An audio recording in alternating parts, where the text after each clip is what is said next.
कथावाचक देवकीनंदन ठाकुर ने वक्फ बोर्ड की तर्ज पर सनातन धर्मी हिंदुओं के लिए भी सनातन बोर्ड गठित करने की बात कही है। उन्होंने पत्रकारों से चर्चा करते हुए कहा कि सनातन बोर्ड को भी तमाम तरह की सुविधाएं और शक्तियां भी दी जानी चाहिए। उन्होंने सबके लिए एक कानून की वकालत की। कथावाचक देवकीनंदन ठाकुर ने कहा कि मथुरा में श्री कृष्ण जन्मभूमि मंदिर के उद्धार के लिए उनका संघर्ष जारी रहेगा। देवकीनंदन ठाकुर ने कहा कि जनसंख्या नियंत्रण कानून सबके लिए होना चाहिए। वे पाटन तहसील के पवई धाम में भागवत कथा करेंगे। वार्ता के दौरान उनके साथ शेखर सराफ और राजा सराफ मौजूद रहे। कौन सी दुनिया चल रही है? फैमिली प्लानिंग नहीं चला रहा तो वे बस अकेले, हम अकेले फैमिली प्लानिंग में लग जाएं, दूसरे लोग फैमिली बढ़ाने में लग जाएं, फिर पता चले ना पाकिस्तान में सुरक्षित तो हिंदुस्तान में सुरक्षित। अच्छा झंझना पकड़ा दिया हमारे हाथ में फैमिली प्लानिंग का। हम तो कहते कानून ले आओ ना। बहुत अच्छा प्रश्न आपने किया है। ये दो हुई बातें कभी नहीं होनी चाहिए। एक देश एक संविधान होना चाहिए, एक देश एक संविधान। सबके लिए लाओ ना। दो बच्चे, अगर हमें एक पत्नी रखने का अधिकार है तो सबको एक पत्नी रखने का अधिकार दो। कानून बनाओ। अगर हमारे दो बच्चे होंगे तो सबके दो बच्चे होने चाहिए ना। ये दोगलापन क्यों है? कौन कर रहा है दोगलापन? हमसे कह दिया जो बच्चे दो ही अच्छे, और दूसरी जगह कह दिया चच्चा बहुत सारा बच्चा। ये कैसे काम चलेगा? ये नहीं चलेगा।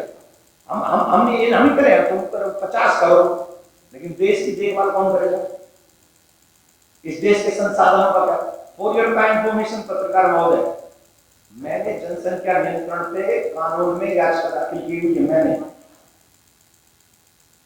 एक साधारण मनुष्य होने के नाते कि जनसंख्या नियंत्रण कानून होना चाहिए। अब हम 150 करोड़ हो गए। फिर कहते जॉब नहीं होती, फिर कहते खाने को नहीं मिलता, इलाज नहीं मिलता। अरे भाई 4 बस अड्डों में 4 बस अड्डे और उसमें 4 करोड़ आदमी बैठा दोगे, क्या होगा? 4 गाड़ी 400 आदमी कैसे इन्वॉल्व करोगे, कैसे संभालोगे? तो इसके लिए जनसंख्या नियंत्रण कानून हो तो सबके लिए हो। अदरवाइज जब तक ये कानून नहीं आता तब तक सनातनियों से कहेंगे कम से कम 5-5 हो। अभी भी एक रिपोर्ट आई है जिसमें हम लोग 7% घटे हैं आजादी के बाद से। हम घटे, बाकी सब बढ़े। बाकी कोई नहीं घटा, बाकी इस स्पीड से बढ़े और हम लोग घट रहे हैं। लगभग 8% हम घट रहे हैं। ये दुख की बात है कि सुख की बात है?